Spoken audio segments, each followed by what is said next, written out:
Sports Intel with Ryan Walsh is brought to you by Mary Freebed, Collectible Insurance Services, West Michigan Eye Care Associates, Eric Hall, DDS, Calder Financial Group, Grand Management, Rydan Investments, JH Realty Partners, and Encore Business Group. Sports Intel with Ryan Walsh airs live Monday nights, 7 p.m. Eastern on Jethro.fm. Stay informed and stay vigilant. Thanks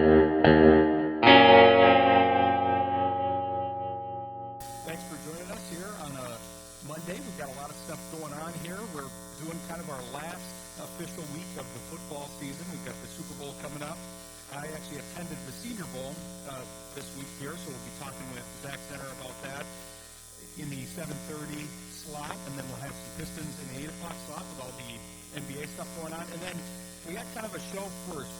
My intrepid producer, Rex, is on the lam somewhere, and he's been finding guests for me.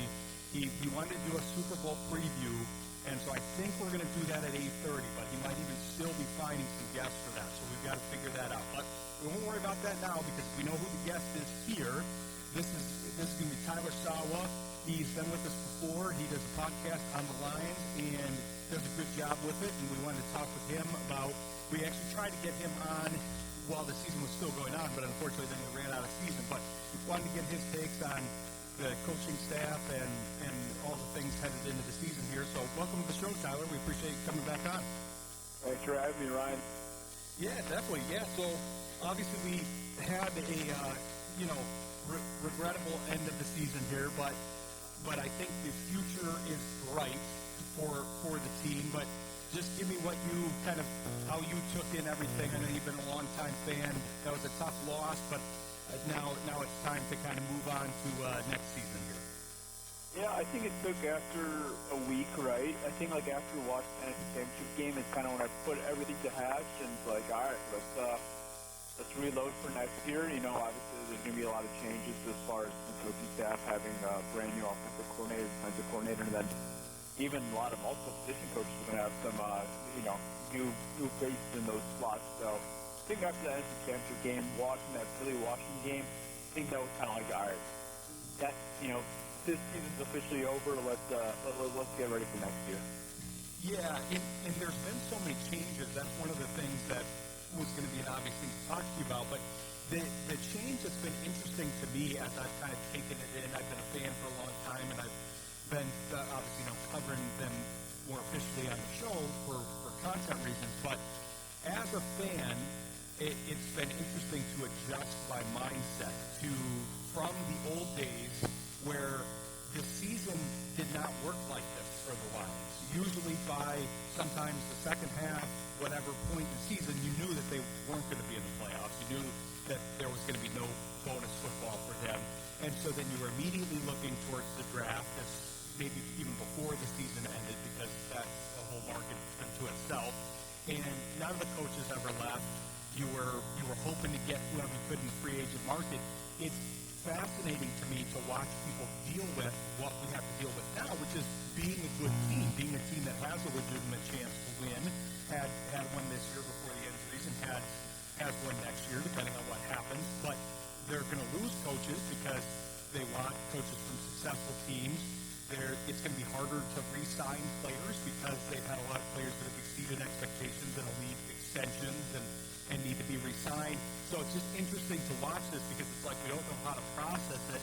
And yeah, the reforming the coaching staff is going to be an interesting one. That's one of the reasons I wanted to have you on, even though we didn't have season to talk about, because since we decided to do this, I don't know how many coaching changes we've had, but obviously you got Morton, not to be confused with Johnny Morton, but John Morton, and then Shepard gets promoted. But yeah, it's going to be interesting to see how much those other coaches are missed. But what do you think of the two coordinator hires first? Yeah, I think they are hires that make sense, right? I think when Dan Campbell expected Ben Johnson and Aaron Glenn to get jobs this offseason, I don't think Dan Campbell wants to change too much. I think he wants to stick by the identity that kind of got him there and turn around this organization. And that's what these two hires really indicate to me. Calvin Shepard's the guy that's been here since the start. Started off as a linebacker coach. Now he gets promotion to be a defensive coordinator. I think the philosophy is still there of what they've been doing on defense, and I think he wants to translate that going forward. So promoting Kelvin Shepard, though it's not Aaron Glenn, like I think it's a guy that has probably had Aaron Glenn as a mentor since he's been here. I learned probably a ton after him, so I think this is just one of those guys that Dan thought this was a perfect promotion, a perfect fit in for Aaron Glenn, a guy who's been here, who's learned under AG. So I don't know if there'll be too much adjustment there. Like, obviously we saw this year, man coverage is a big thing defensively. I think that's still going to be the Lions' MO defensively with Kelvin Shepard, even though Aaron Glenn is not here. Dan Campbell made it, prominent that, like, he doesn't want to change too much here. And these two hires really indicate to me, and, like, even offensively, like, technically, yes, they do an outside search and they get a guy from a different organization, but, Don Morton was just there 2 years ago in 2022, was part of the secret Lions staff, and, now bringing the Denver Broncos, who's the passing game coordinator. Again, makes all kind of sense. Comes from the Sean Payton tree, a guy that Dan Campbell, that's his mentor, right? A guy that where he started off in New Orleans, that was, Sean Payton's assistant coach with Dan Campbell. So, and a guy who's been here in the Secret Lions organization before, in John Morton. So, again, yes, different guy calling plays, but as far as the philosophy and play design, I don't expect too much of a difference from these two new coordinators from what we had in the past. Yeah, I think Morton essentially functioned as a runner-up to the Ben Johnson hire. They brought him in because he was more experienced, and then he left and got even more experience. If you look at his resume, he's worked for some of the top coaches in the league. You mentioned Peyton, the Harbaugh's in there. There's a bunch of experienced coaches that he's been part of this for a long time. So he's got a lot of connections in the league. And like you mentioned, Campbell and Holmes both have a tendency to favor people that they've worked with in some capacity or scouted in Holmes' case. And Morton fits that bill. So I do think that will be, I know people are worried about losing Johnson. It'll be interesting to see because I'm sure as soon as, because fans can be very reactionary, I'm sure as soon as the offense has a bad game next season, then people will be crying to get Ben Johnson back and all of that kind of stuff. But it'll be interesting to see when you try to think of the pie chart of who is actually responsible for the offense's success. There's obviously a ton of names that you have to throw in there because you got Holmes that is the one that acquired everybody. You've got Campbell that's in control of the culture and hired a lot of the people. You've got all the significant players, Sewell, St. Brown, Gibbs, Montgomery, Goff. Then you've got all these coaches that we know Ben Johnson's name, and you and I may know a lot of the names, but a lot of fans don't. And so beyond that, they didn't necessarily know that J.T. Barrett was on the staff. I saw some posts about that after he left. That hey, we didn't even know he was here. Brunell is the quarterback's coach, but yeah, he was on the staff. There's several other people. Randall L. A lot of people knew him, and he went over to the Bears. But it would be interesting to try to do a pie chart of who's responsible because it'll all funnel to Johnson if people are seeing a deficit there. But really, they've had a lot of changes, but they've also reinforced some spots because I think the Shaw hire was very clever. That's a very experienced coach to add to the staff. Yeah, Ryan, I think offensive coordinators, defensive coordinators are very similar to quarterbacks to a certain extent because, quarterbacks, more casual fans, at least I would say, is they get the most credit, win or loses, or, they get the most downfalls, however the performance goes. But there's so many moving functions that go along with that. I think it's very similar in the coaching tree as well. People don't look at passing game coordinators or running game coordinators, offensive line coaches, or tight end coach, or whatever, right? The same as the offensive coordinator. And ultimately, yes, the offensive coordinator, defensive coordinator is the biggest say in that, but there's a lot of moving factors that also have a play in that. And like you mentioned with David Shaw, that's a guy, he's going to have a big impact in this, coaching and getting this offense going. And, I think it's very interesting, right? David Shaw obviously is most, famously known at Stanford for being a coach for a very long time, but was with the Denver Broncos, with Sean Payton, not as a coach, but part of the staff as an executive in Denver. And it kind of connects the dots a little bit. It's like David Shaw, John Moore, we brought two guys from Denver. There's a connection there. So I don't think there will be much of an adjustment working with each other. And then John Moore being here just in 2022, like he's worked with already some of these coaches already, Hank Fraley still here. So I think like offensively, I think this coaching staff, I think they should be able to get along very well. And I think they kind of have all the same philosophy, same MO of going, along with everything. So, David Shaw being the passing coordinator, very excited for that. And I think it's going to be a really good fit for what Dan Campbell's, built this year in the coaching staff. Yeah, that's you hit the nail on the head with the fact that there's all these people that factor into these staffs, and I like the analogy to the quarterback thing. And we really didn't see this as the Lions because people weren't coaching the coordinators, let alone the downline staff members like they do, say, for the Rams and the 49ers and some of these other teams that have huge coaching trees now and everything. But there have been a lot of people that have left, and Ben Johnson was the highlight, along with Aaron Glenn, obviously, becoming the head coaches. But I always thought that Glenn would be more likely to take more staff with him because Johnson's strategy seems a little different, that he wants to go more kind of an all-star coaching staff, and Glenn wants to focus on the culture piece, and he's a more similar leader, I think, to Campbell. And so he is doing that. So it'll be interesting to see how guys like Heiden and Engstrand will do with the Jets, because although that team has more work to do probably than the Bears to improve, because they're working with a little bit less. They're working out with the hollowed-out husk of Aaron Rodgers and whatever. They have some other pieces, but they got to figure out the quarterback position. It'll be interesting to see how those guys do as the downline staff members, with Engstrand getting a chance there, where presumably the Lions could have gotten him, but they went with a slightly more experienced option in Morton.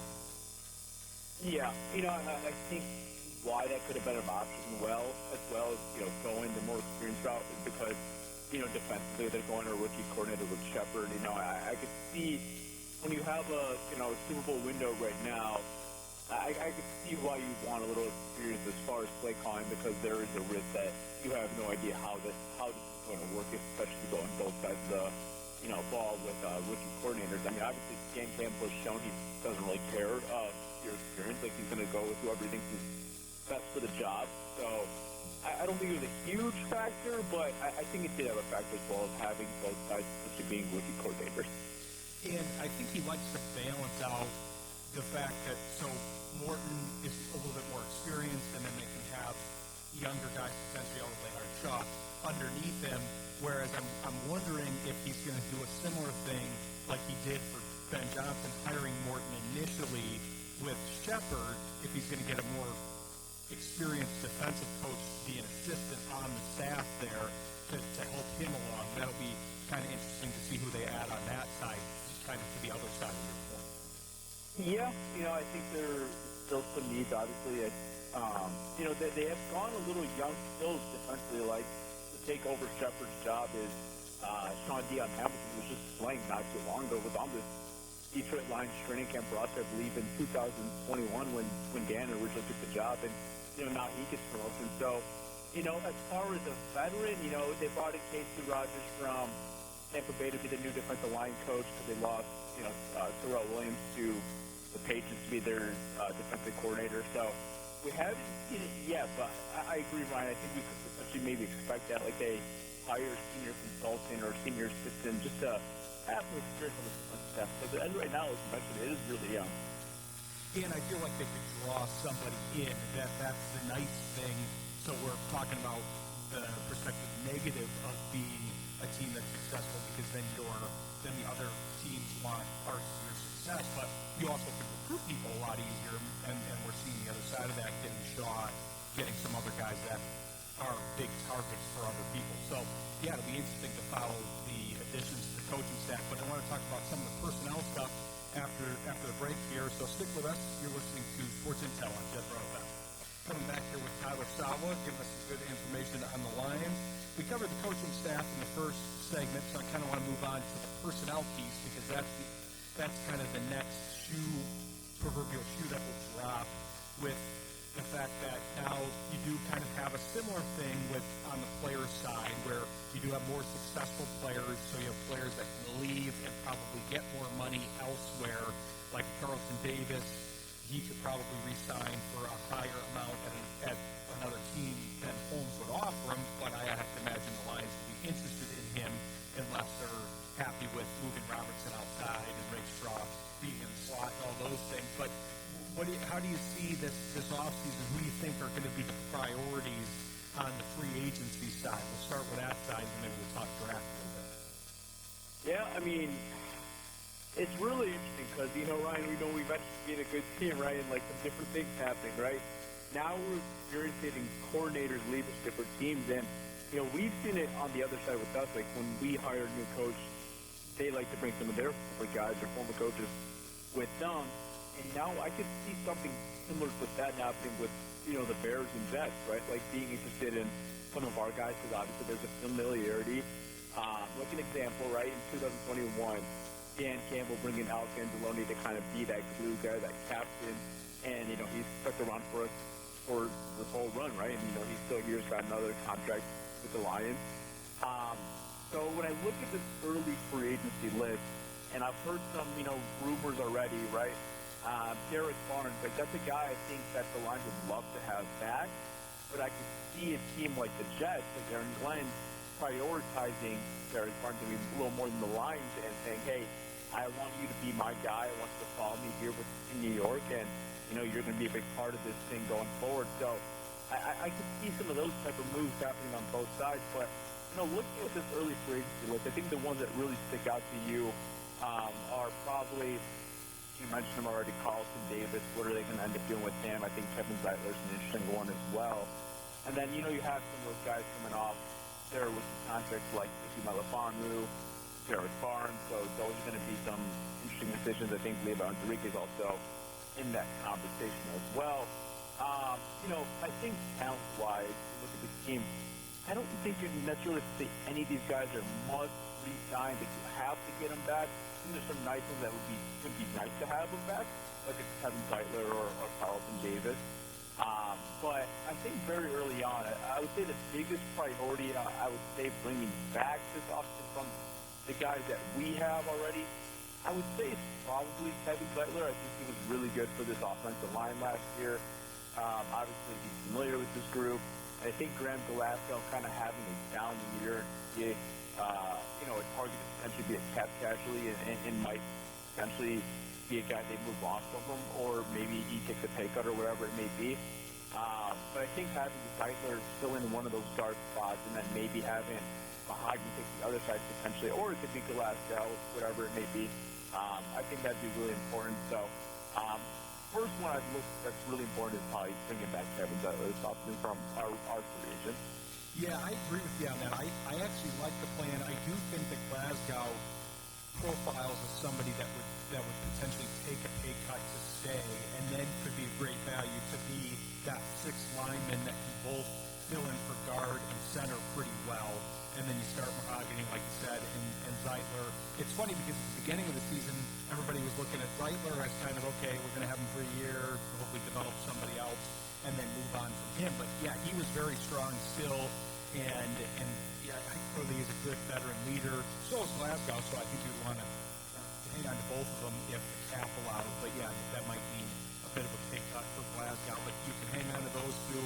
Skipper is also in that group where he has to be re-signed, and he did, in addition to being the jumbo package, probably the most popular jumbo package tackle in the league. I don't know of anybody that gets the name set more than him for like the seventh lineman, but he did a good job backing up tackles. So you've got him, and then you've got the other guys that could develop, like the Sorzals of the depth in the line. So yeah, I'm with you there. Yeah, the other concept on the defense, was kind of alluding to it somewhat with some of those rookie deals, but it is interesting to me because Holmes has a tendency to take chances on guys that he perceives as a value because they're somewhat injury prone.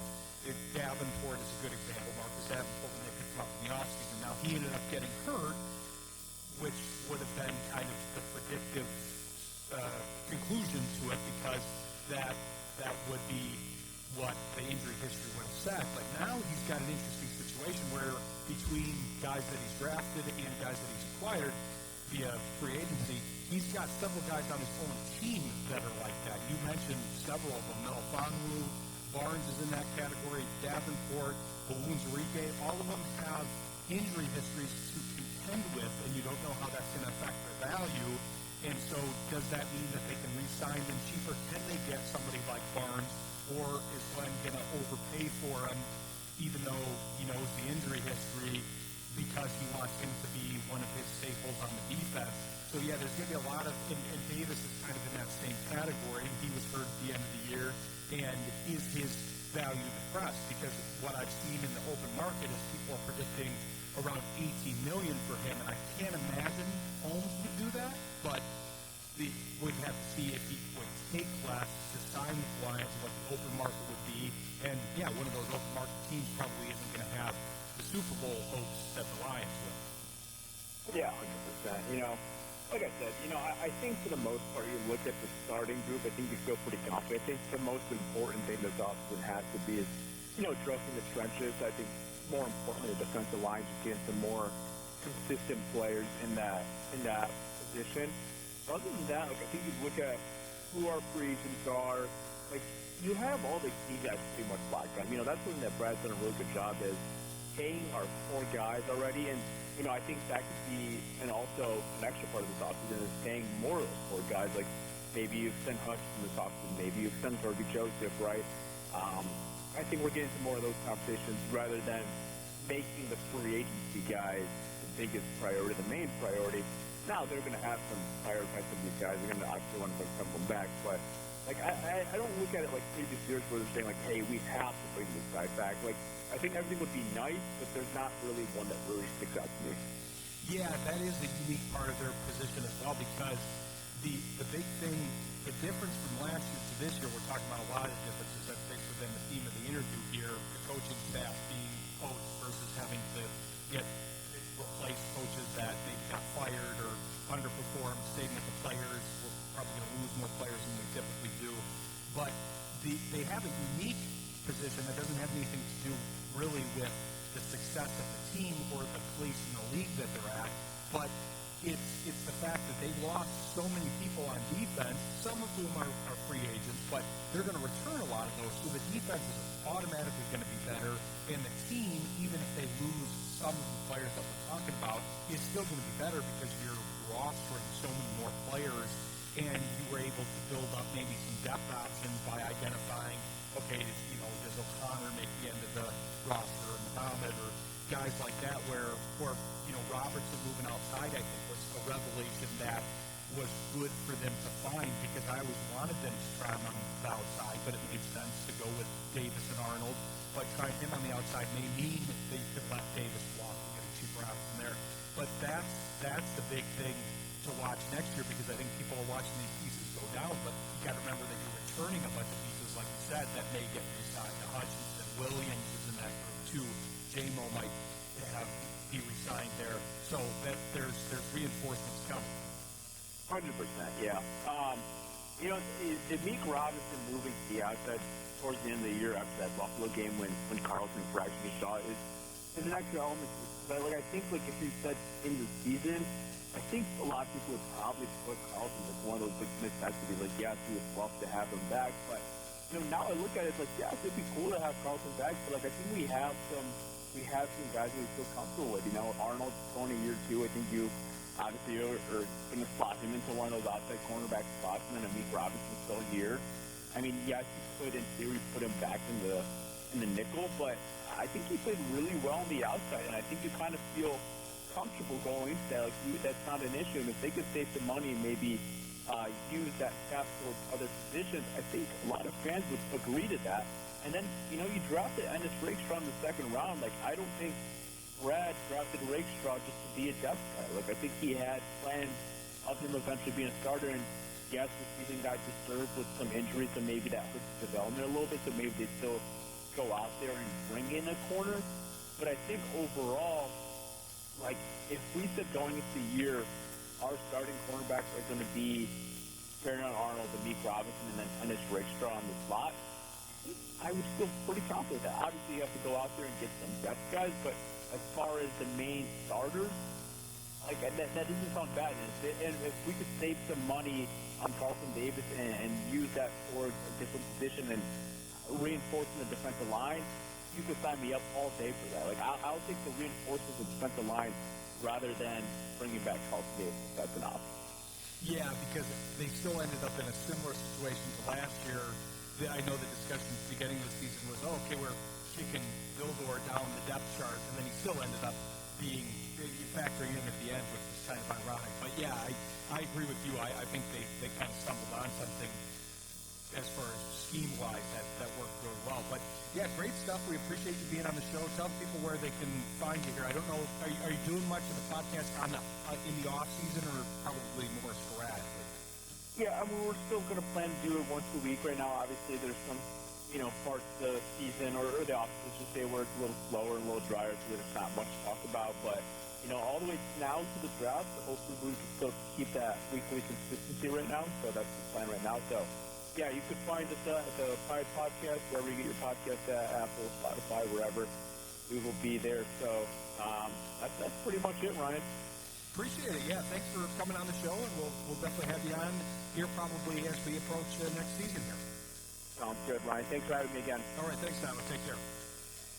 All right, thanks to Sawa. Appreciate him coming on and talking some football. We're going to talk some more football here with Zach Zenner, who just texted me that he's ready when I am. So after the break, we'll have him on, and we'll talk the Senior Bowl and Lions and everything football, his agency, all that kind of stuff. So we'll be excited to have him on after the break. Stick with us. You're listening to Sports Intel on Jeff Rothbach.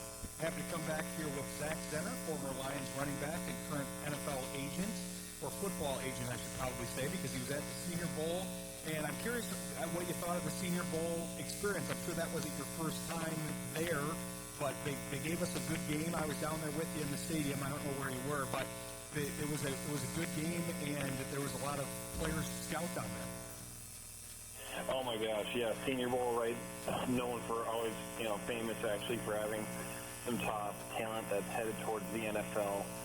I'm actually only there when the scouts are there, which is Monday through Thursday. Most scouts get out of town Friday morning sometime, and then they'll watch the game, watch the tape. So I actually was not in the stadium at that time. I spent the whole weekday in the stadium watching practice. I did that last year. I attended the practices last year. I opted not to. I was going to go on Thursday and then didn't end up going. But the practices are really interesting. It is fun to see all those scouts mill around because it's a lot less fans and a lot more personnel at those practices. So it's interesting to watch the process. Obviously, you have your own process too, but I'm sure you're milling around. You have an advantage because you have a lot of contacts in that realm from your playing days, and I'm sure you've developed more. So you probably had a lot of people to talk to when you were milling around there. Oh, yeah, absolutely. I mean, yeah, part of that from playing. But I think I've probably now far surpassed, I'd say, even, the contacts I had while playing, and now the contacts that I've gained just being in the business and for about 4 years. It kind of reached a threshold where I really don't ever run out of people to talk to, which is fun and also makes for busy weeks. And then you got people like me bugging you to come on the show, and then you have to talk more. So that's now you got to do more talking. But yeah, what's your process? So when you're down there, are you trying to get prospective clients? Are you there representing clients? Take us through kind of the process of what you do when you're at the Senior Bowl. So all prospects typically have selected their agent by some point in December, if not earlier. And so everyone down there already has representation. The goal of attending the Senior Bowl as an agent is to do a couple things. One, to continue to maintain the connections that you do have, as well as talk and interact with scouts about the players that you have at the game, right? So to gain some perspective on what they're seeing, on what they're thinking, first and foremost. Second is to watch your player, right? I mean, I have a unique perspective as a former athlete where I can actually provide actionable advice between practices, right? Say, hey, I saw you did this, right? Remember, right? Want to maintain our leverage, or here's how you could have done X, Y, Z thing better for the next day, right? So actually, things that players can actually take action on and improve upon within the week, which again I think is unique to our agency. And then the other thing is just gain perspective on our own players, right? Where do they stack up against some of the top talent, and where are some areas where they need to improve upon,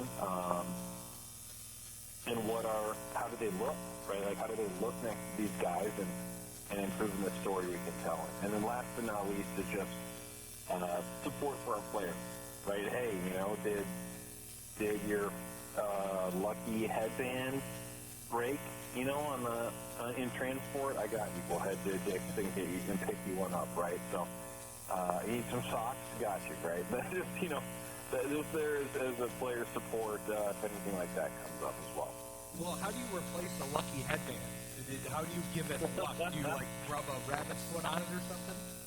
I don't know. Maybe that one's actually never happened, but I think I would probably just, maybe get it sweat in it and wash it a couple times, before giving it to them. Like, get a little wear. Like, nothing's cool till you wear the new off kind of thing. Exactly. You can't have it fresh. If you just have that fresh white headband, nobody's gonna want to draft a player with just a fresh white headband. They're gonna look like they just started playing football. It's got to be grungy. It's got to be a little dirty. Maybe I get a little Peloton riding at the hotel, with wearing it. I don't know. There you go. Just like brainstorming here. You gave such good information in that answer, and I asked you about the headband. But there's a lot of great stuff in there. The interesting thing to me is the piece about talking. There's a lot of interesting parts in there, but one of the things I'd like to learn more about is the talking to the scouts when you're in the stand. So you're getting feedback from them of what they're looking for of your potential players. So then is that kind of like a feedback loop where then you're taking that to the player and saying, hey, we want to emphasize this part of your game because I'll use running back since you were a running back. This is a team that's looking for a pass blocking running back, somebody that can complement that more. So let's try to emphasize that new skill set. Or is it something more generic to focus on in interviews? Where does that feedback loop come in for the player? Yeah, I mean, that's part of our job, right, is to take that and then filter that out, right? Like if for example, the scout tells me, well, I really like to see your player improve upon his quickness, and I know that he's maxed out his quickness, right? Well, I'm not going to probably pass that along to the athlete because there's not a lot of point. But we all know he's not that quick, right? And so probably not pass that along. But anything that's actionable, right, or can be changed. Or some people are like, oh, I wish he had longer arms. It's like, well, yeah, me too, right? That's awesome. He doesn't. Right? So don't pass, kind of pick and choose, can act as a filter and give back the meaningful information, the actionable information. Say, hey, here's what people are saying about you.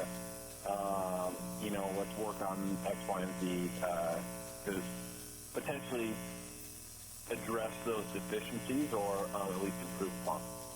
Well, and I have to imagine because you do, like you said, you provide such a unique service with, I can't imagine there's too many former players, and if there are that many former players that are agents that are that recent like you, they probably also don't have the nutritional element and some of the other things that your firm can offer, but that's where I'm wondering if that piece is the part that you can kind of help them with, that say maybe they show up to the Senior Bowl, and maybe they, there's a little gap from the season. Maybe they put on a few pounds. Is that something where you either try to beef them up or cut them down based on things you're hearing about? Like you said, you can't adjust any of the body type stuff as far as arm length or height or anything like that. But you can maybe say, okay, maybe we need a little bit more strength here to move up at the NFL level because it's a linebacker that wants to stay as a linebacker, or it's a safety that wants to move up the linebacker at the NFL, or guys trying to get a little bit faster so they cut weight. Do you integrate that nutrition program there as well? Yeah, that's where some crossover stuff gets really, really fun for me, where there's an athlete that has unique nutritional need or body composition goal, right? And it's like, okay, this is where I can step in and kind of, help in both components, right, in both aspects, where you're doing specific things from the nutritional side or supplementation side within, the pre-draft training process, as well as being an agent and helping them on the field and talking to scouts. Yeah, that's interesting. All the offerings that you have there. So yeah, I'm sure that provides a lot of value to the players there. So who were some of the players that you were representing down there? We had two players at the Senior Bowl. Keandre Jackson, he's a safety from Illinois State, and Logan Brown, a offensive tackle from Kansas. Oh, okay. Oh, yeah, I think you told me about him. Yeah, so is he the one that's from the area here? He's from Grand Rapids, yeah. Yeah, I remember you and I talking about him. Okay, so he's a prospect here. I remember researching him after you told me about him, but I saw some older pictures of him. I didn't know he was actually NFL ready and on the verge of going to the NFL here. Oh, yeah, he's a very, very intriguing prospect. He really put it together in his last season, which means some people are going to want a longer track record, but also means he has a lot of potential because he played very well. Yeah, sometimes that arc can be, for local people here, I just looked him up. He went to East Kentwood. I couldn't remember where he went, but yeah, East Kentwood grad here. So yeah, that's interesting because I feel like there's more of that now, right, Zach, where there's so much transferring that happens, so sometimes those arcs can be more exponential, where you got a guy that's maybe been playing small college a little bit more, but the transfer portal's more open. You got guys that maybe they had high production, but you didn't know how to assess that. Like I'm thinking of a guy like Braden Fisk, who was here in Michigan and then went to Florida State, and then you see that arc, and now that arc has carried him right into the NFL, and he's been one of the top prospects from the draft here in his first year.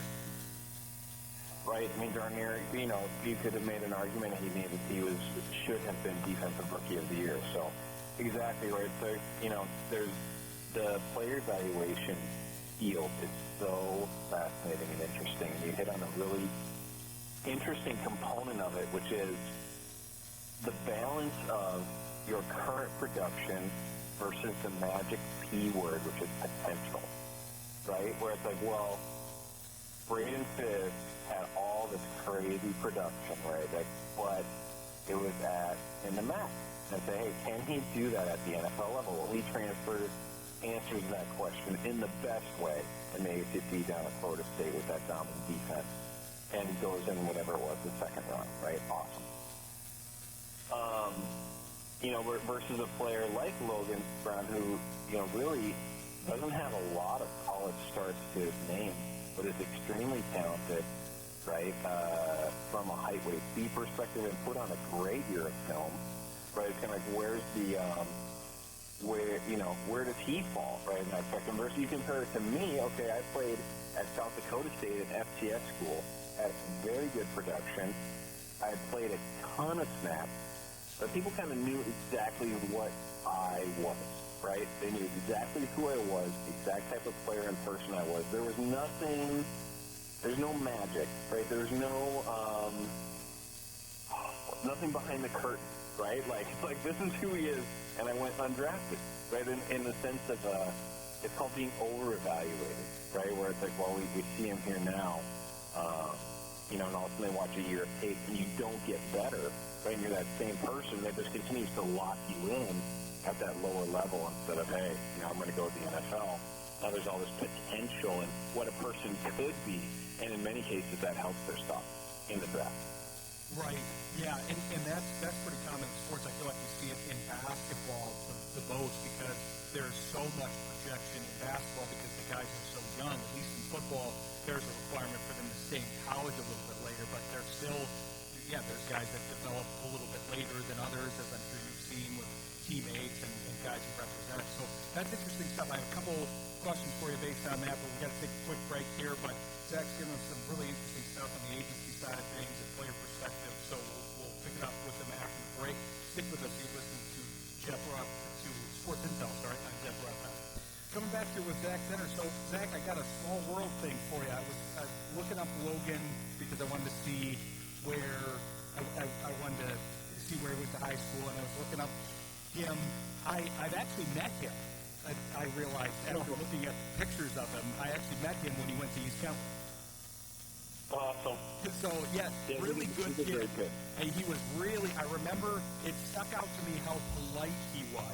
Because obviously those linemen, as you know, I mean, you were a professional football player, but those are big men. And at that time, he arguably was a boy. I think he was 17 or something at the time. But I remember he was going to Wisconsin, and that's why it didn't flag for me. I didn't realize he had ended up transferring to Kansas and kind of had this arc that you're talking about. Because I remember early on at Wisconsin, he didn't play a ton, and he, like a lot of other players, was affected by the COVID stuff as well. Yeah, and actually he it was in the headlines a little bit for it. Basically got kicked off the team at Wisconsin. I can kind of tell his story a little bit. So he was at Wisconsin, they were taught if one of the O-linemen got in a fight, then they were all in a fight. And one of the O-linemen got in a fight, and Logan went to, do what he was told to enter the fray there, and he ended up knocking one of his teammates out. Realized he'd made a mistake. Kind of cooled off about an hour after practice, goes up to Coach Leonard, hey, Coach, I realized I went too far, kind of like the, I'm sorry, my bad, kind of talk. And Coach Leonard said, appreciate it, there's going to be some consequences. And 3 hours later, they called him in and said he was getting kicked off the team. So, a little bit of a seems intense in our opinion, but some listeners potentially remember that incident. He ended up transferring to Kansas and learned from that experience and had a heck of a year. And ready for the NFL. Yeah, well, that's cool. Yeah, that's interesting to me that because I remember the last report I got on him was that he had struggled a little bit at Wisconsin. I didn't hear that part, but he just wasn't getting in. Wisconsin's obviously a great lineman school, so he was having a hard time getting high enough on the depth chart, so I'm glad he did that at Kansas. I do want to go back to one of the things you were saying about your career before the break, though, because you were one of those high-production athletes from a smaller school.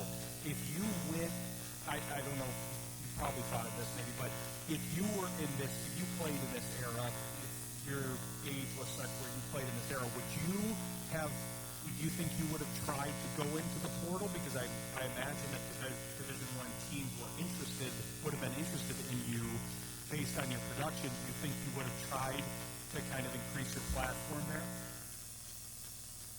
I've thought about this question a lot. It's been posed to me a couple different times. And I think it's ultimately come to the conclusion that no, I would not, for a couple different reasons. I would not have gone into the portal. Mainly, I was notoriously difficult to get a hold of. I had a dumb phone up until about December of 2014. So I had a flip phone for like 6 years, longer than it was, 4 years? Like everyone had like a smartphone, and I did for like 3 to 4 years. So it's hard to get a hold of from that sense. I did not post on social media at all, so it's been hard to tamper with me. I think also it would have been hard for me because I was initially going to go to medical school. That was my plan. And at South Dakota State, I could go to all of my classes, right, and my courses. I would have needed to be very, very sure that I could complete my degree at my future school while still be a part of the football program. Or before even considering transferring, And I'll tell you this, pre-med biology is not on most football programs' approved list of majors that fit with the practice schedule.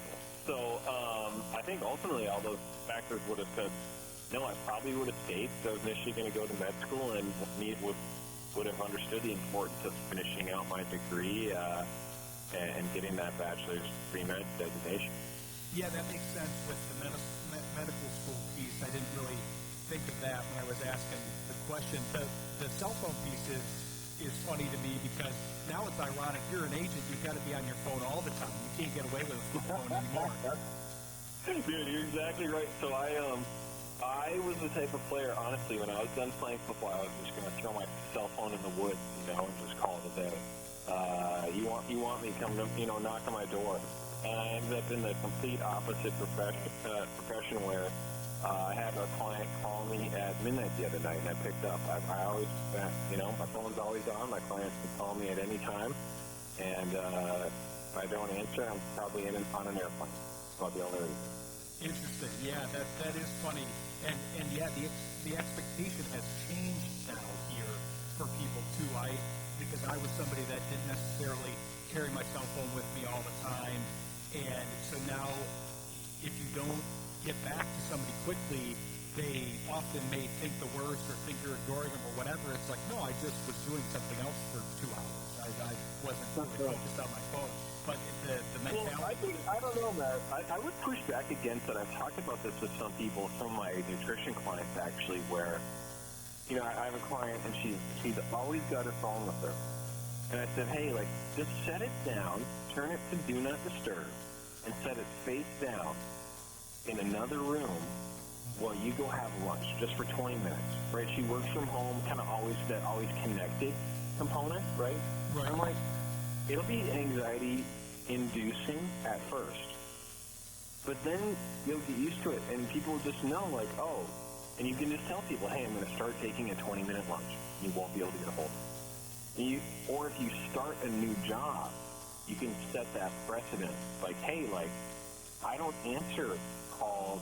I don't answer work, emails, texts, or calls when it's not working hours. Right? And you set that precedence right away, and then people, will follow. Or you can say, I'm drawing a line in the sand. And I think you can push back against some of this connectiveness, that's permeated our society. Oh, I totally agree with you, but I do think that the expectation has changed. But yeah, like everything, it's like dealing with people. You set your limits, you set your boundaries, and then you say, hey, I'm not going outside of these boundaries here. And yeah, I do think that that's important. I think that's good advice to your client there, because yeah, sometimes the brain just needs a break from all of the, whether it's social media or just the electronics. We're now having to wear glasses to protect ourselves from the blue light that the computers give off or whatever. Right. So yeah, I'm sure from a nutrition and health standpoint, that all factors in. Yeah. No, exactly right. And it's just there's another conversation about dopamine with cell phones where and then it relates to pain. So your dopamine and your pain tolerance and your pain sensitivity are on the same, to make it elementary, they're on the same balance beam or the same seesaw, teeter-totter. One side is dopamine, which is the anticipation of a reward, and the other side is pain.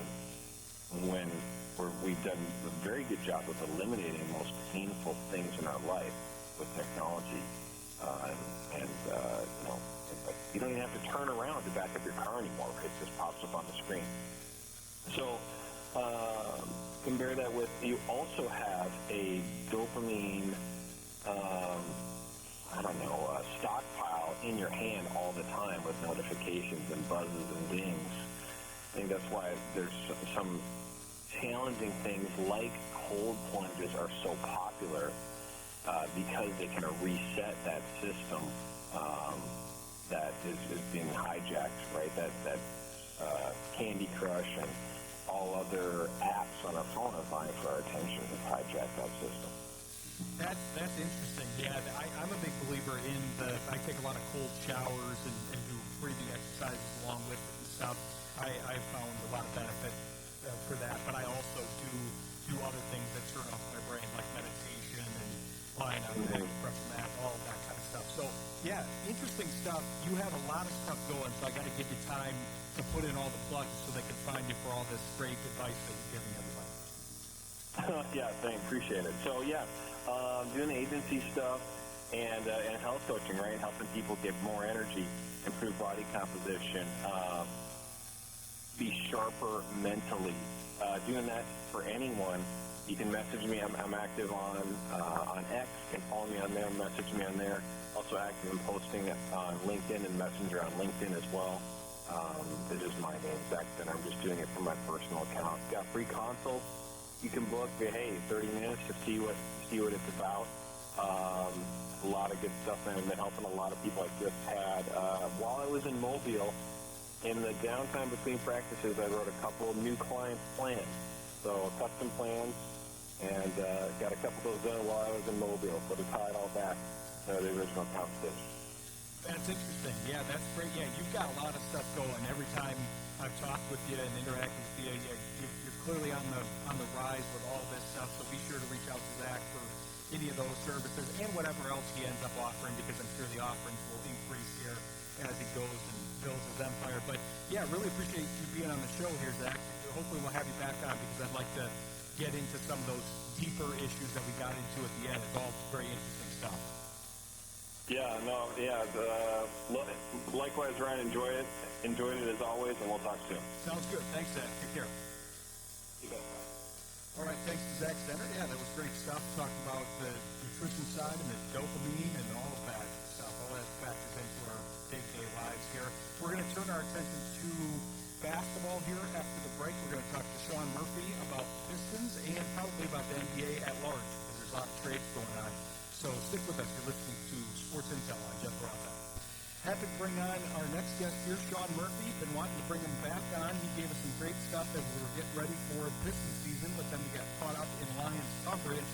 And, yeah, they gave us a good week to talk about basketball here, Sean. I hear there's a few trades that have gone on here since I last talked to you. You know, Ryan, yeah, pretty quiet week in the NBA. No, but in all seriousness, thanks so much for having me back on. Yeah, this is a lot of people were talking about this trade deadline with the current salary cap situation. It was supposed to be one of the quietest in a while, and it's 72 hours away, and I would say this is the craziest trade deadline in NBA history already, and I don't even know if it's particularly close.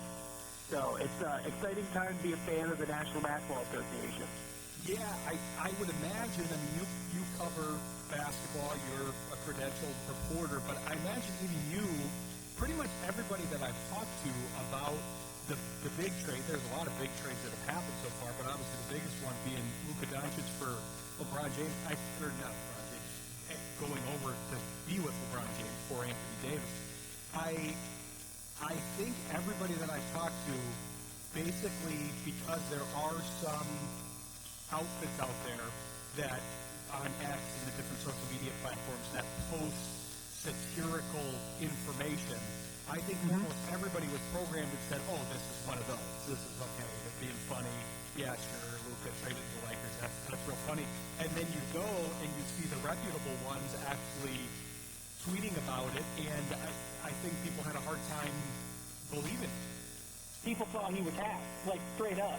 Even the reputable sources, the way that the world is with social media, people thought, even when it came from the most reputable source in basketball journalism, Sean Charania, people thought immediately that, oh, this is clearly fake. And the funny thing is, I was actually covering the game on Friday against the Mavericks, and spoke to some friends who cover the team, and got no sense that anything like this could remotely have been on the horizon. And, now, obviously, we are in the fallout of what's going to be, without a doubt, one of the most consequential trades in the history of the NBA, certainly in the history of the Mavericks, for sure.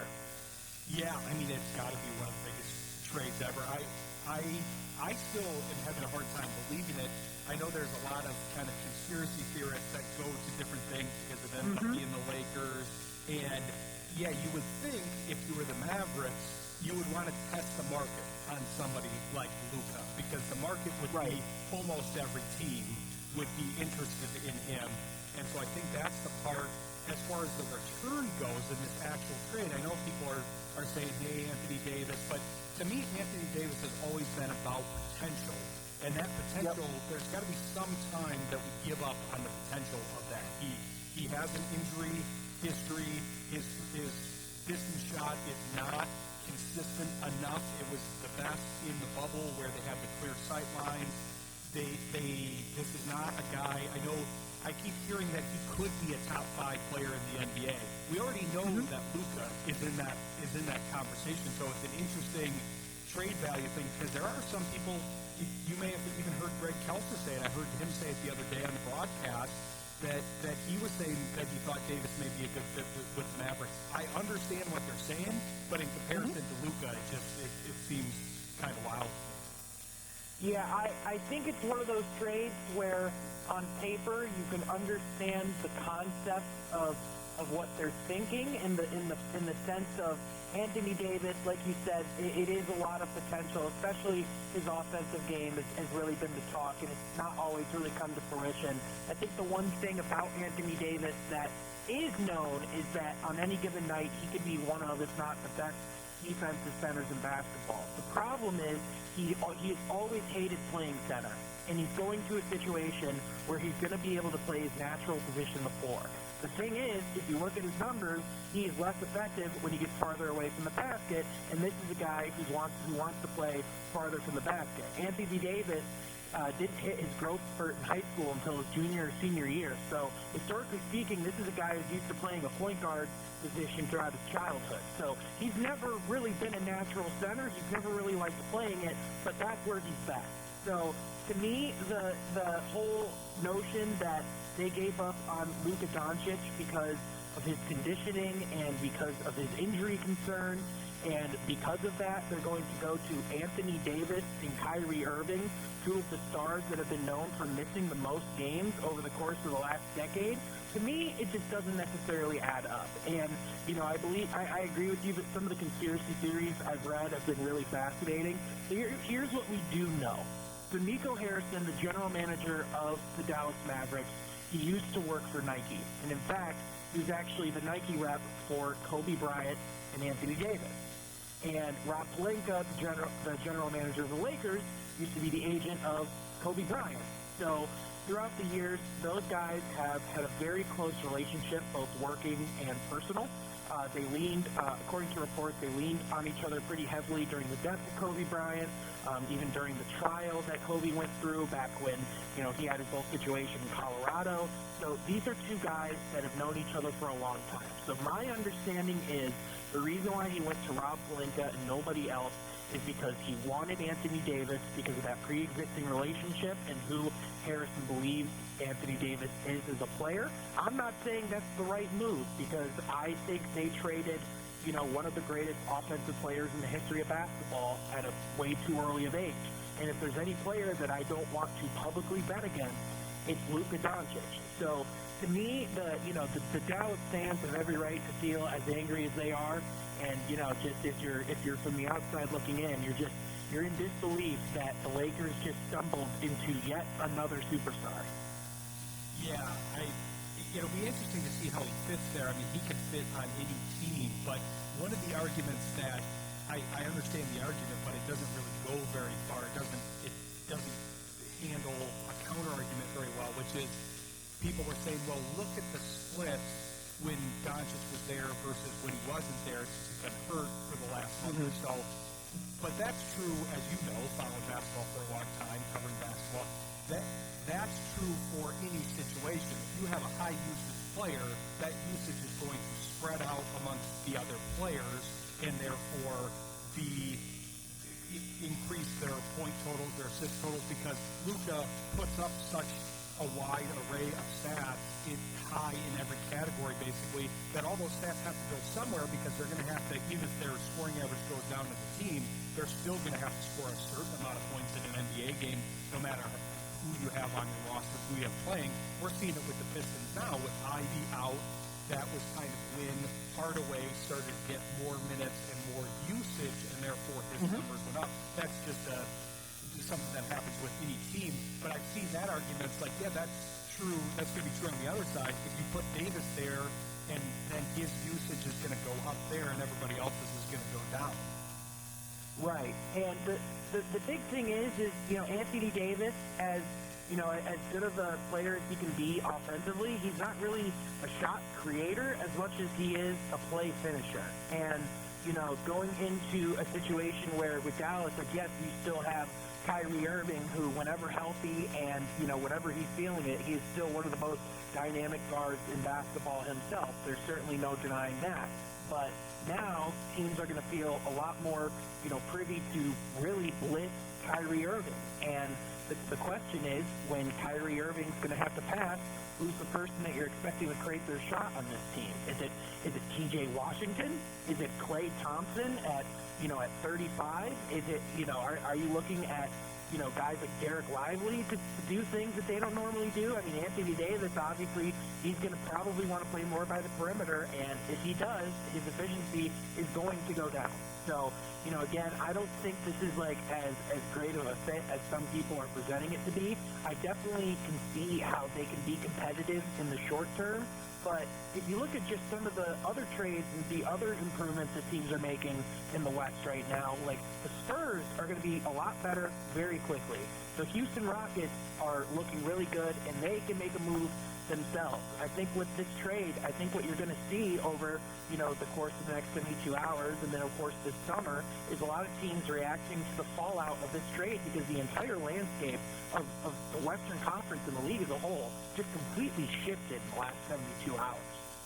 Yeah, I agree, and you have to wonder what the fallout's going to be. You're talking a lot about Kyrie Irving.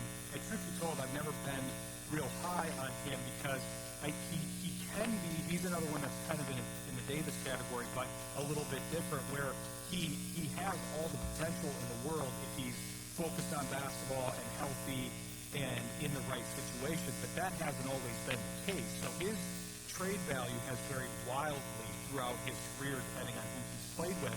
And this seemed to be his best situation when he was playing with Luka. He got more focused like he was at the beginning of his career, and clearly liked playing with Luka. And now he's not playing with Luka anymore. He's going to be the primary ball handler now, and now there's rumors that he wants out. And so then what do you do? Like you said, there's already a dearth of ball handlers on that team. Now you're going to lose your primary one.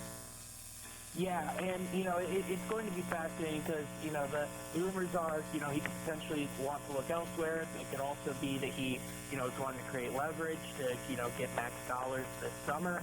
The big thing is Kyrie Irving, the highest game total he's had since 2018 is 67 games. I mean, this is a guy where, you just talk about wanting to rely on his availability. When he's on the basketball court, when he's available, he could be, one of the most dynamic guards. But the thing with Kyrie and Anthony Davis is, in order for them to be most successful, they're a second option. They're second fiddle. They're not number one guys on a team. And so, like you don't have that alpha anymore. Whereas Luka Doncic was, without question, the alpha. I mean, it's not one of the alpha personalities that we have in this game. So, to me, it's one of those things where, sometimes you look at your depth chart, you look at your roster a little too long, and you try to, you think you're outsmarting everyone in the room, and the reality is you're just, smelling your own crap, for lack of a better term. I can't help but think that this is something that's going to haunt the Dallas Mavericks for years to come. I mean, this is someone that, Dallas fans are wanting to have a statue built of him right next to Dirk Nowitzki, and, just on a whim, just because of some frustrations, he's gone, which is just mind-boggling to me. Oh, yeah, especially after seeing, because we're talking about the potential of these other two players that are both older than him, are on the backside of their careers. Luka's got a lot of years ahead of him, presumably. He's already been so accomplished in the NBA and the international scene, seeing what he's done, taking a weaker Slovenia team to heights that they've never seen before, even though there's not a lot of NBA talent on that team. Yeah, it's really interesting. So I'm glad we got a chance to talk about that. After the break, we're going to talk Pistons with Sean because, as you can see, he's got a wealth of knowledge, but he specializes in Pistons, and we've got to see what they may do at the trade deadline here. So stick with us. You're listening to Sports Intel on Jeff Rothman. Happy to come back here with Sean Murphy. He gave us some great analysis of the Luka trade here. But I want to talk about, since we do have the trade deadline coming up, and like you said, it seems like whenever we hear it's going to be a quiet one, it's then louder, and whenever it's going to be a loud one, it's a quieter one. But you have to imagine, especially because the Jazz were already part of that trade for Luka, I'm wondering how you see the Pistons factoring into this, because they're in an interesting position. I don't know where you would have had them at this point in the season, but they're exceeding most people's expectations. They're obviously in the playoff hunt right now. They've got a young core, but they've got a lot of veterans that are playing well, and they've got a lot of cap space. So there's a lot of different directions they could go here, but I could see them being kind of a facilitator like Utah was, but now that they've been more successful than people thought initially, they could also be aggressive. Which direction do you see them going, and would you prefer them to go?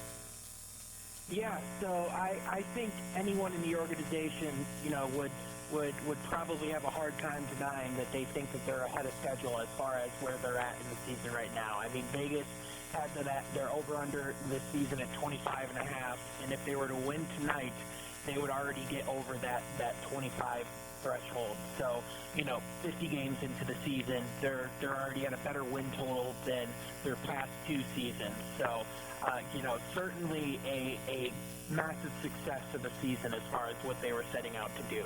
J.B. Bickerstaff said in his opening press conference he would hope by January or February, that they would be able to tune in and identify what they're watching as Pistons basketball. And I would say they got there by the end of November, beginning of December. As far as, what the Pistons can do at this trade deadline, it's a really interesting, proposition, just because they are the only team in the NBA that currently has salary cap space.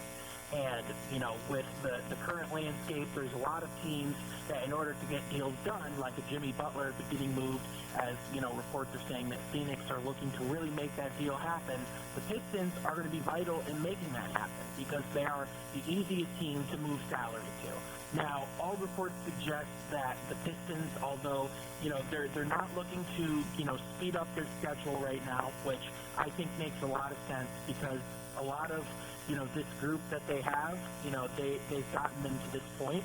I think it makes a lot of sense, especially with having Jaden Ivey and Jalen Duren's, contract extensions being eligible this summer, to see what you have in-house, to see if you can put them in high-pressure situations like playoff games, because that's where the true scouting happens. As much as you like to see what this team is doing in the regular season, when they're under the pressure, when the players get truly hot, is when you see what players are really about. So I think, for this Pistons team, although I think they could both be facilitators and get assets, in order to, take on salary to help trades happen, I could also see them going out and adding, to their roster if it doesn't cost them major salary or assets. I don't see them going out and trading one of their young pieces. I don't see them even moving a Malik Beasley unless they're blown away by an offer, just because they do recognize that the roster that they have, the chemistry, that's together, there's no need to, break what's not broken, right? So I think if they were to add anyone, I think Alonzo Ball from Chicago makes a lot of sense. He would be worth, either one or a couple of second-round picks. He's someone, that is, playing pretty good basketball despite all the injury stuff that he's been going through. He's a very similar archetype, as far as his size and the way that he can pass the ball to Cade. So I think he's someone that makes a lot of sense. There's reports that suggest that the Pistons could have a deal in place with the Pelicans if nothing else happens at the deadline. I wouldn't be surprised if, that could be a C.J. McCollum salary coming back. I wouldn't be surprised if there was a certain young player that Trajan Langdon really liked on that roster. I don't think it's going to be a Brandon Ingram. I think if Trajan Langdon wanted Brandon Ingram in Detroit, it would have happened by now. So the biggest thing I would say is they have a plan. They've had a plan since, Trajan Langdon has started this job. And despite the success, they feel no incentive to rush that process because as good as they're looking right now, there's the real goal is to sustain the success and keep it going in the future. So again, I think this is still a really big evaluation period for this team. And listen, it's a good problem to have. Oh, definitely. Yeah, it's interesting. So we talked to Bryce Simon last week, and Love Bryce. Yeah, great stuff. That was the first time we had him on, and he mentioned a lot of the same names that you did. Lonzo Ball was one of the first ones out. He did talk about Ingram a little bit more.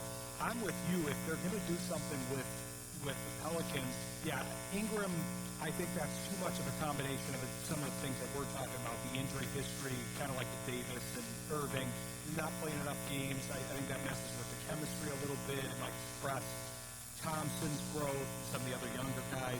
So I'm not as big of a fan of that one. But McCollum, I mean, he has been a winner wherever he's been. He's good with being a complimentary piece, and I could see him being a good leader to the younger guards like Cade and Ivy and fitting into the culture well, because that's what you want right now, as you're talking about. You don't want anybody that's going to upset the apple cart too much. You don't want anybody that's going to throw off the chemistry because they're headed in the right direction.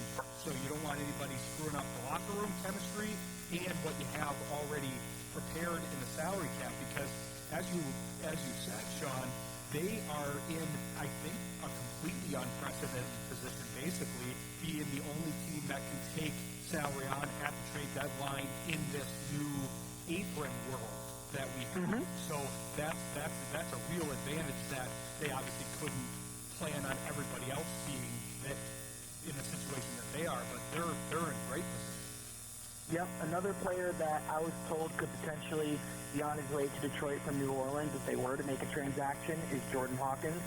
From what I've been told, he was one of their first-round picks last season. He was out of UConn. From what I've heard, he's a big fan of Trajan Langdon's a big fan of him and could be potentially looked at as Malik Beasley insurance in case they're not able to bring him back this offseason, which I think, in my opinion, with the way that he's playing, he's on pace to shatter the single-season Pistons three-point record.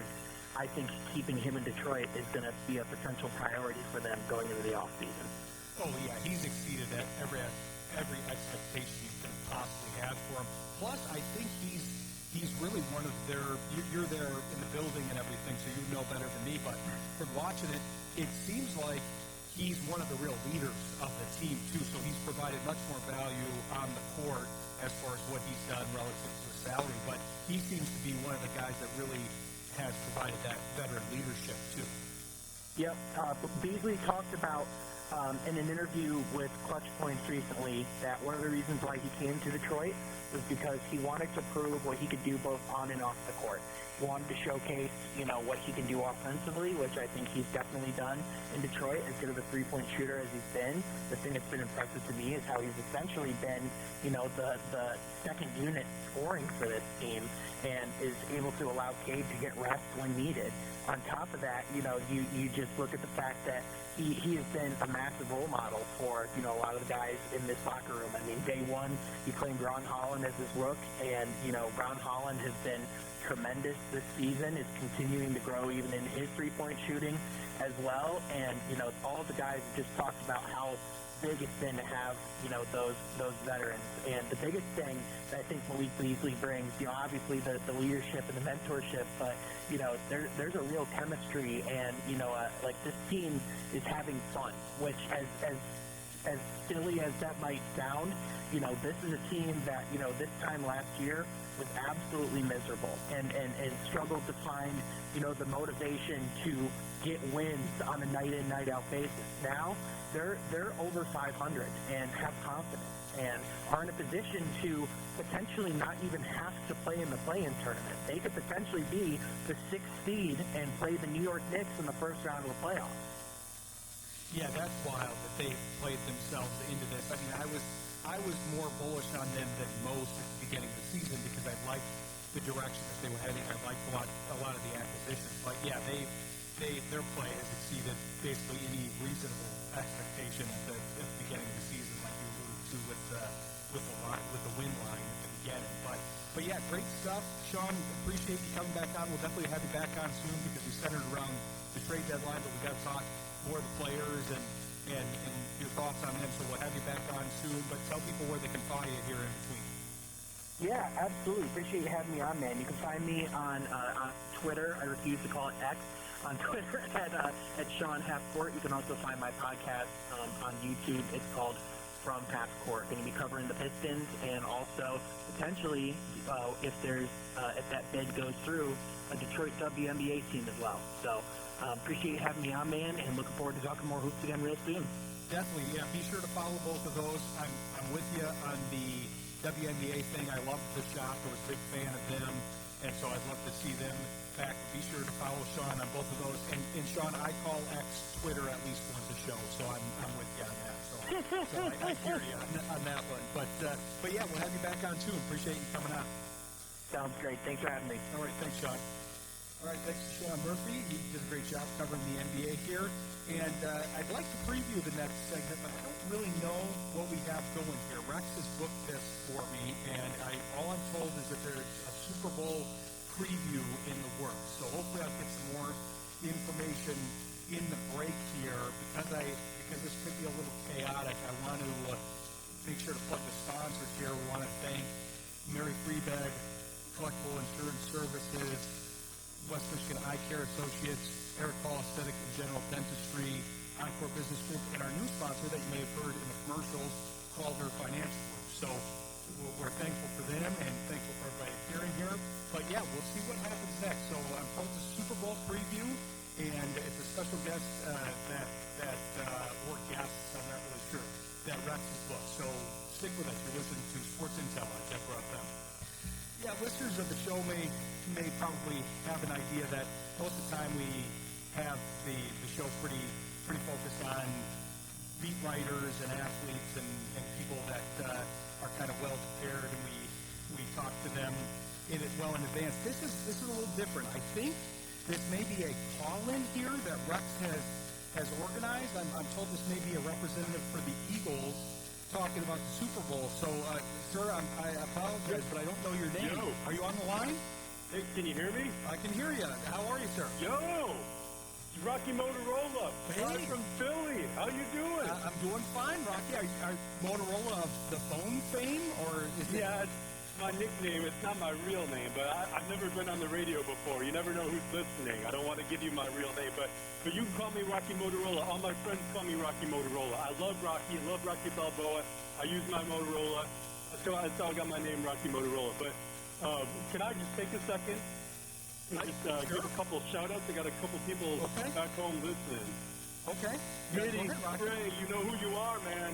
I'm on the radio. I told you I was going to be on the radio before you. How you doing, Mitty Trey? Bunch of suckers, couple knuckleheads back home. Anyway, thanks for having me on the show. Go Birds. How you doing? Well, hello to Trey in Philadelphia, I assume. But yeah, Rocky. So you're not the heir to the Motorola empire. This is you don't want to make sure that you're not identified at work when you go in tomorrow. No, that's right. No, I work in demolition. I work with my hands. I like to say it's the holiest job if you do it right. You know what I mean? But I've just been I've been using my pager since I was in junior high, and people just know me. Hey, just get me, just page me. I'm Rocky Motorola. Okay, Rocky. Well, so since I'm kind of at an absence of information here, so I want to at least try to cover the Super Bowl with you. You seem to be a passionate Eagles fan. So what are you thinking here? The Eagles. This is an interesting Super Bowl because it's the Eagles and Chiefs. It's a great matchup, but it's a matchup that people maybe weren't necessarily rooting for in other parts of the country because, no offense to you personally, Rocky Motorola, but the Eagles are not necessarily the most liked franchise. We're based here in Michigan. I don't know if you do that, but they're not the most liked franchise because of the behavior of some of the fans. What do you say to the people that say that? Okay, well, look, I know there's a lot of bad press out there, but I mean, it kind of goes everywhere. It's all throughout the NFL. If I'm honest with you, just tell me what I'm thinking. Like, I'll give you an example. My buddy Donnie called him Fish Face. Now, Fish Face was in Dallas for a game earlier this year, and like this old lady, she was, I don't know, 75, 80. She got mad at Fish Face. She threw her nachos at him. You know, what do you think Fish Face does, right? I mean, he just takes the nachos, picks one up, dips on the cheese dip that was in his lap, and looks at her and says, "Thanks for the snaps." I mean, it can kind of go both ways. Yeah, maybe we don't all like each other all the time, but we don't have to get all offended all the time either, I think. Well, shouldn't that guy now be called Nacho Face? No, he could, but Nacho Pants, but that might be confusing because, I mean, he's already Pistons. Oh, okay. So it's like his full name would be Fish Face Nacho Pants. Then. That might be confusing. Okay. Since we're doing full names here with Rocky Motorola, I just want to get a handle on that. Well, yeah, I'm not real familiar with a lot of other teams that throw D-batteries at players and snowballs at Santa. I don't know of a lot of the other stadiums that they have to put Crisco on the field goal posts in order to make sure that the fans don't find them. Yeah, that's true. Like Ray, my buddy Ray, I call him Surge. He's a pretty terrible person. You remember Surge? Remember the old 2 liters of Surge? Yeah, the soda? Yeah. So Ray used to get just a couple 2 liters of Surge. His dad was in the beverage distribution company. He'd get 2 liters of Surge. He'd bring them to the schoolyard, and he'd just dump them on all the girls' heads, right? But, I mean, Surge, might be a terrible person sometimes, but, he's still my buddy, still my friend, and he wouldn't do anything really awful. So I feel like that's kind of like how we are as Phillies fans. We like to have fun. Maybe we don't always do the best things, but it's no harm, no real harm in it. So you're saying there's a lot of loyalty in Philadelphia. It sounds like if you guys are loyal to the Eagles, you're loyal to your friends, but if you also booed McNabb when you drafted them too. Yeah, I'd say a lot of passion. I don't know, if it would be loyalty, but definitely a lot of passion. Like my buddy Itch, like he's an influencer, right? I think he's got something like 8,000 followers right now. And so during COVID, he decided he wanted to get out on the road and watch all the Eagles games. And so he was watching all these different Instagram things about people flipping their buses and kind of living out of them. But he just doesn't have a lot of money, right? So he bought one of those, those trucks that empty out porta potties. Have you ever seen those before? I can't say that I have. Yeah, well, he bought one of those and he power washed the inside. The part that kind of sucked the porta potty stuff into it, turned it into a bed. He lives out of it now and he drives around. I mean, this is just kind of how passionate our fan base is. It's not always easy, but yeah, we love our Eagles. Go Birds, through and through. I have to imagine he could have found a better place to sleep than that place. Is there a reason he chose that particular vehicle? Well, I mean, he cleaned it. You power wash. It's not like he was just driving around with porta potties. Well, yeah, I guess he couldn't have driven if he was in the back of it. So I guess the math checks out. The funny thing about Itch, guess who his favorite player was? Who? Donovan McNabb. Oh. Talking about booing Donovan McNabb. Itch is a huge Donovan. He would call him Chunky Soup. You remember the old ad? Call him Chunky Soup. Yep. Okay. Anyway, Itch is the one that told me. I swear to God, this is a true story. Itch told me the other week. You remember those old commercials with McNabb eating the Chunky Soup? Yes. Yeah. You know that wasn't actually his mom in the commercial? That was some actress. Well, she did a great job. Yeah, Donovan McNabb eating soup with a random lady. That's what that commercial was. I think that's amazing.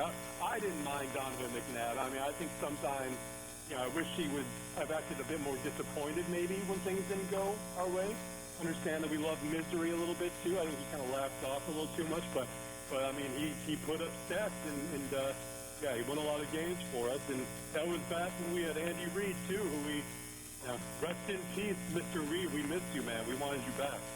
Yeah. What are your feelings on the former coach? You're as we've covered, you're a team that doesn't exactly handle loss well when players change teams. I remember when Deshaun Jackson got cut, everybody burned his jerseys because they were angry about it. But he was actually the one that got cut. He didn't have any part in that decision. With Reed, how do we feel about him here being the head of the Kansas City team here? You know, that's a good point. My buddy Reggie, he goes by Euro. He was a soccer player early on. He still wears his burned Deshaun Jackson jersey, half green, half black. It's a pretty cool look. I love Andy Reid. I can't speak for everyone. I wish nothing but the best for Andy Reid, but I don't want him beating us. You know, I wish him the best. He did great things here. Big Andy Reid fan. Guys as smart as they come, but not this time. We're getting it. Go Birds. We're going to take it from them this year. I hope that your buddy Euro, does your buddy Euro know your buddy Itch? Yeah. We're all friends. Yeah, Johnny Donut, Fish Face, Slappy, Grinch, Itch. It's the gang, man. It's the gang. Well, I hope that Euro and Itch don't hang out in Itch's vehicle / room that he sleeps in, because the fragrance in there would not be very good between the burned jersey and the supposedly cleaned out porta potty. Might be like a smoky flavor, like a kind of scent. Like you're in the middle of a smoker, I don't know. It made it smell like that Kansas City barbecue I'm always hearing people brag about. I can't see probably testing that out myself here, but yeah. So we're here. Sorry, what was your name? It was Apollo Verizon. Was that your name? Oh no! Don't you dare call me anything with Verizon. I'm Rocky Motorola. Oh, Rocky Motorola. Sorry. Okay. Sorry about that, Rocky. So what are we thinking for the game here? Let's get a game prediction in. We do game predictions for you typically for the Lions, but they're obviously not in it here. So what are you thinking is going to happen here in the game? Yeah, and for the record, I like their squad. I like the Lions. The Dan Campbell. He's a good guy. He seems like a real tough guy. He'd be fine in Philly. You know, he walks through Philly, no one will bother him. That's for sure. I take Birds by a long shot. I'm taking Birds 35-14. Oh, a blowout in the Super Bowl here. Okay. Yeah, I think the current line is 1.5. So that would be interesting to see that result. So you've heard it here from Rocky Motorola, a pundit from Philadelphia. Do you have any more shout-outs, Rocky? We've got to end the segment here, but it seems like you've got a lot of shout-outs. Yeah, no, just my crew. I'm really excited to be on the show. I think last thing I just wanted to say, a lot of love sent over to you, to the great Nick Foles, man. You're my boy, and I'll probably never meet you, but what you've done for the city of Philadelphia will never be forgotten. I'm working on getting a petition to get a statue built for you. We'll try to get Itch to get Nick Foles over to his dump truck porta potty emptying mobile domicile. If you know a way, because you're in the media, if you know a way to get Nick Foles to follow Itch, let us know. Okay, I'll work on that. That'll be the first thing I work on here after the show. All right. Ryan, I'm getting paged. I got to go pick my old lady up at the car wash. You're getting a page? You're getting not a call. You're getting paged? No. Yeah, my old lady's paging me. I got to go pick her up at the car wash. Okay, well, watch out for the nachos. All right, then. Be safe. All right. Take care, Rocky. Nice talking with you. All right. That was apparently Rocky Motorola. There's your preview for Philadelphia. I'm told that we may have another Chiefs. We have maybe another call-in from the Chiefs. So with how that one went, we'll see what happens. But we might have a Chiefs preview here after the break. So stick with us. We're in a little bit of uncharted territory here, but stick with us. You're listening to Sports Intel on Jeff Ross. So we're in the midst of kind of a new segment for us here. It's a Super Bowl preview. We just talked to a gentleman from Philadelphia that was previewing the Philadelphia side. He was a call-in selected by Rex here. So I'm told this is a Chiefs fan, and we're previewing the best day that happens in the football season, according to a lot of people. So do I have a Chiefs fan on the line? Are you there? Howdy. Is this Ryan? This is Ryan Walsh. How are you? Ryan, this is Sean calling from the Kansas City suburbs. How are you? I'm good, Sean. How are you? I'm doing great. Thanks for having me on the show. I'm happy to have you. Are you a football fan, Sean? Yeah. You know what? I'd say so. I work in the tech industry. I don't know if you know this, but Kansas City is actually the first city to get Google Fiber. So it's really kind of up and coming here. We have a huge tech team. We actually call it the Silicon Prairie. So it takes, a little bit of my time away. But what I've really been doing, filling my free time with, is I've kind of become a huge sports fan and really a diehard Kansas City Chiefs fan. I follow all sports pretty closely, but yeah, I've become quite the Kansas City fan. Do some blogging, have some friends that do some blogging, listen to some podcasts, and I really liked your show. I thought it was really interesting. The last gentleman you had on, I didn't realize that Luka was traded to the Lakers today. That's pretty. That seems like big news. I might have to write about that. So you're talking about Sean Murphy, not talking about Rocky Motorola, the guy from Philadelphia. You're talking about Sean Murphy, who was on it at 8. Yeah, that trade actually happened a couple days ago. It was kind of big news a couple days ago. So I don't know. 2 days ago. Yeah. 2 days. Yeah. So you're writing. Thank you.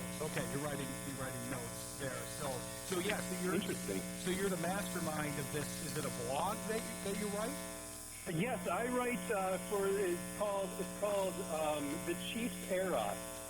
My daughter is big into Taylor Swift, so I think it's pretty creative of me that I've kind of worked in the eras. And so I talk about how, kind of early on, a lot of people don't know this, but the Kansas City Chiefs were actually in the first Super Bowl ever.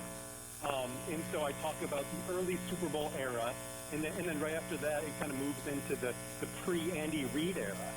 And then we have the Andy Reid era. And now we're on to what I think is probably the most exciting one, which is, I call it the Patrick Mahomes era.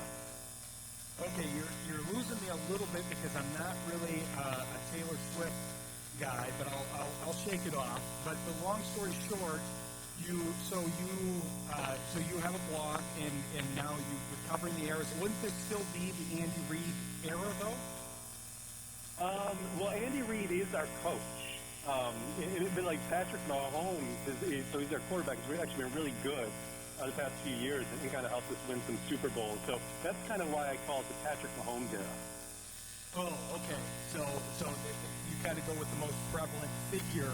But this Super Bowl is interesting, though, because Andy Reid came over from the Eagles to the Chiefs. So this is a rare opportunity where somebody's going against his former team, and it's a rematch of the previous Super Bowl here. No, I think Andy Reid's been with the Chiefs for a while. Well, yeah, he's been the man with the Chiefs for a while, but he was with the Eagles before that. Maybe you didn't. I mean, you're probably too busy covering the Kansas City and all the and all the tech stuff happening in the prairie. Yeah, well, I'm a diehard fan, but I guess a relatively newer fan maybe. Oh, okay. Well, that's fine. Okay, but we're still getting the perspective from a local fan here. So Kansas City is I mean, they've got to be called the dynasty at this point. I think a lot of people would have thought that New England may have been the last great American dynasty, but now you've got Kansas City, who is on their way to potentially winning 3 Super Bowls here. So what's the vibe like there in Kansas City? What's the feeling amongst the fans since your boots on the ground? So a lot of excitement. We're really excited that we're 1 week away. Just less. We're 6 days away from our 3rd Super Bowl victory. So I think we're all really excited for celebrating that and kind of just really like becoming the single best NFL franchise really in the history of the league. And so that'll be fun to see that happen in the league. Yeah, well, call it what you want. This is me trying to figure out your perspective here. But what do you think? What do you think is going to be the key to this game? Is it going to be the run game? Is it going to be Mahomes? And since it's the Mahomes era, it's got to be the pass game, right? I think you're absolutely right. I think the secret here is Mahomes really kind of doing some downfield passing to some of the faster wide receivers like Xavier Worthy. And I think that really what it comes down to for me is, I mean, the Eagles kind of seem like they're a little dirty. Like maybe they're a little bit of a mean team is how they kind of seem. I just think the league needs to do a better job of protecting Patrick Mahomes. And so as long as the refs call a fair game and they don't let any of this, the cheap shots or any of those stuff that lots of teams try to do on Patrick, I think that way, we'll see the cream rise to the top, and Patrick Mahomes will just have another Patrick Mahomes moment. Well, a couple maybe minor adjustments there. I think it's Xavier Worthy. I think he's from the States here, so I think Xavier may be more of a French origin. But I wanted to talk about the Mahomes part. There's a lot of people around. We're based here in Michigan, and there's a lot of people around the country outside of the Kansas City area that think that maybe he's getting some favorable calls. You see it differently? Oh, yeah. I mean, he's the face of the NFL. The NFL needs to protect him. It's only fair if you think about it. I mean, this is like he's the best quarterback that probably ever played the game. I think that's what we'll find out eventually.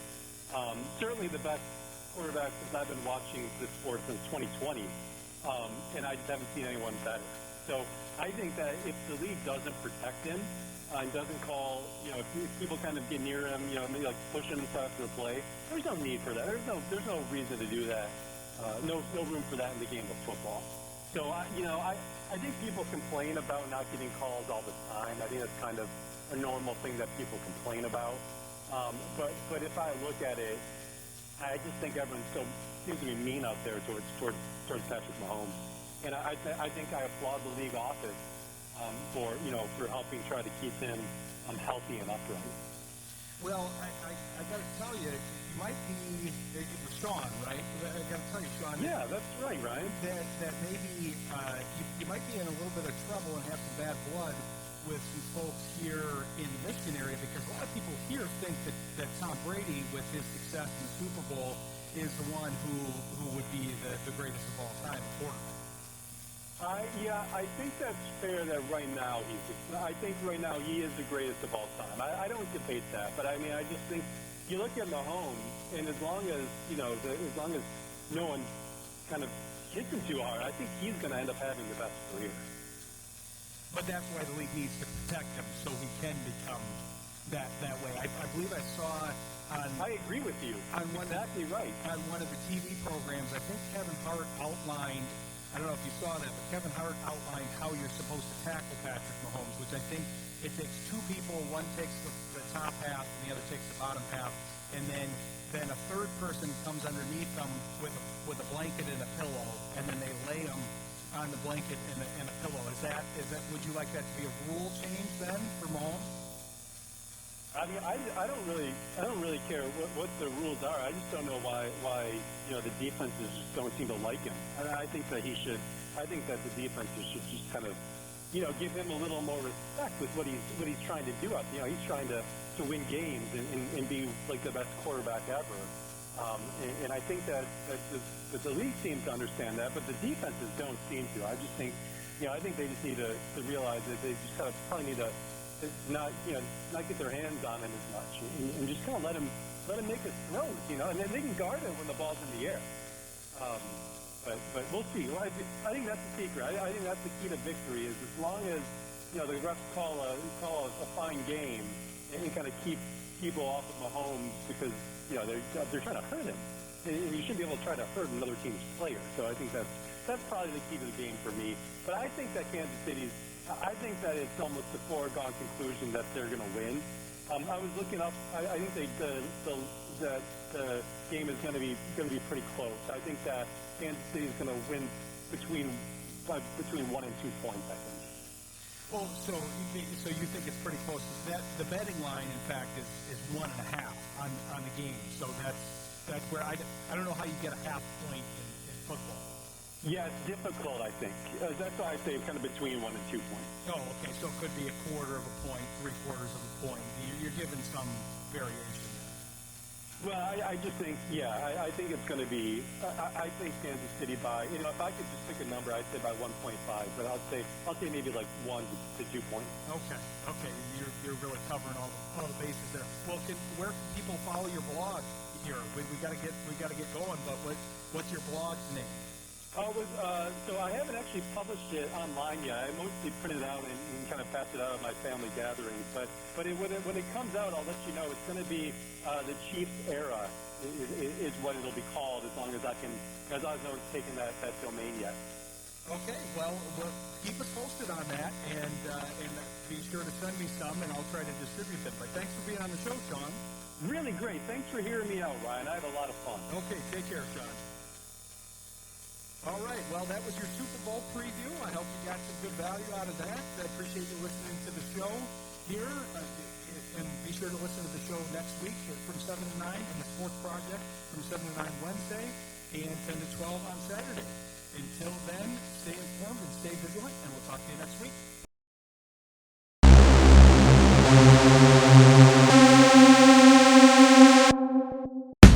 Sports Intel with Ryan Walsh is brought to you by Mary Freebed, Collectible Insurance Services, West Michigan Eye Care Associates, Eric Hall, DDS, Calder Financial Group, Grand Management, Rydan Investments, JH Realty Partners, and Encore Business Group. Sports Intel with Ryan Walsh airs live Monday nights, 7 p.m. Eastern on Jethro.fm. Stay informed and stay vigilant.